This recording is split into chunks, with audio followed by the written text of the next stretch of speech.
Imagine a village where everyone sleeps soundly, unaware that a traveling merchant is quietly releasing a sack of venomous snakes into their streets. The next morning, the merchant rolls into town offering a highly effective, incredibly expensive snake repellent to the panicked villagers. He has successfully manufactured an artificial scarcity of peace. This loop illustrates what security expert Bruce Schneier calls the fear tax. It's the premium we pay, in money, time, and attention, whenever we try to soothe anxieties that were handed to us on purpose. A manufactured threat induces panic, which pushes us into a transaction just to secure a fleeting sense of reassurance. We fall into a rhythm of preemptive spending, conditioned to accept that safety and peace of mind are scarce commodities that must be purchased continuously to keep the darkness at bay. This cycle works because the human brain reacts violently to a hypothetical what-if scenario, even when we are sitting perfectly safe in our own homes. Your neural pathways are programmed to prioritize immediate perceived threats over long-term logical deduction. It's an evolutionary mechanism for loss aversion. An alarm bell in your head will always drown out a spreadsheet. When that primal threat response flares up, it actively shuts down the inferior frontal gyrus, or IFG.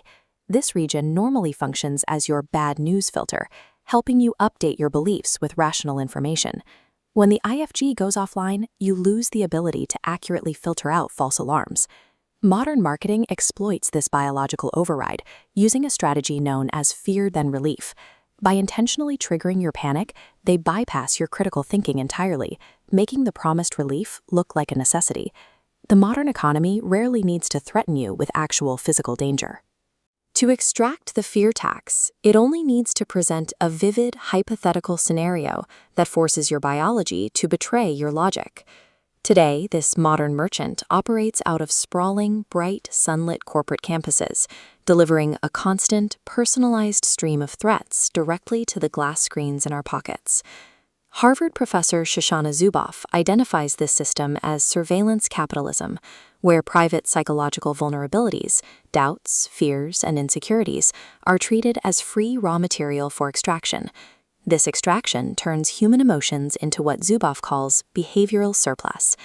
These platforms track and quantify your inner life, processing it through algorithms to predict and influence your next move. These platforms know exactly which emotions yield the highest surplus. In a 2014 study, Facebook researchers intentionally manipulated the news feeds of nearly 700,000 users. By hiding positive posts and injecting negative content, they successfully induced sadness and anxiety in their users, watching the corresponding engagement data spike in real time. This manipulation is driven by a massive financial motive. Clinical research shows that an anxious, fearful brain is highly engaged and compliant. When you are worried, your defenses drop, making you far more susceptible to targeted advertising. Our digital environments are explicitly engineered to induce chronic anxiety. A calm, satisfied user logs off and goes outside, but a frightened user keeps scrolling. Emotionally regulated people are simply unprofitable. This algorithmic bombardment warps our perception of reality. Our modern media ecosystem surrounds us with a wall of global threats, pulling distant tragedies into our immediate field of vision. This exploits the availability heuristic. Because your social feed makes terrifying events so easy to recall, your brain automatically assumes those dangers are highly probable in your own daily life. Look at the gap between the statistical reality of danger and our perception of it. Media researchers call this mean world syndrome.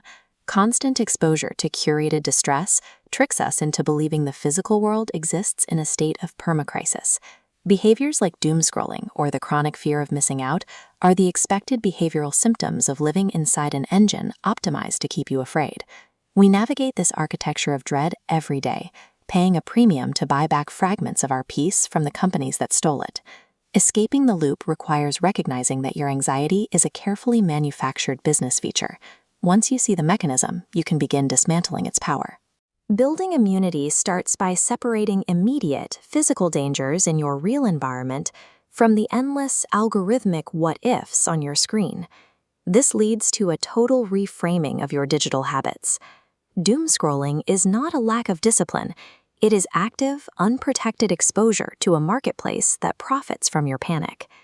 True mental clarity requires looking past the alarming headlines to identify the underlying motive. When a post makes your heart race, ask who benefits financially from your sudden surge of fear. Identifying the economic machinery behind your fear is the only way to sever its connection to your biology. When you see the gears turning, the illusion breaks. Ultimately, digital fear is a transaction. It may be heavily supplied and aggressively marketed, but it still requires a buyer. You have the authority to refuse the deal. You can step out of the loop and stop paying the fear tax today. True peace of mind is an internal asset. It is yours to hold and protect, not a product to be traded away on the shadow market.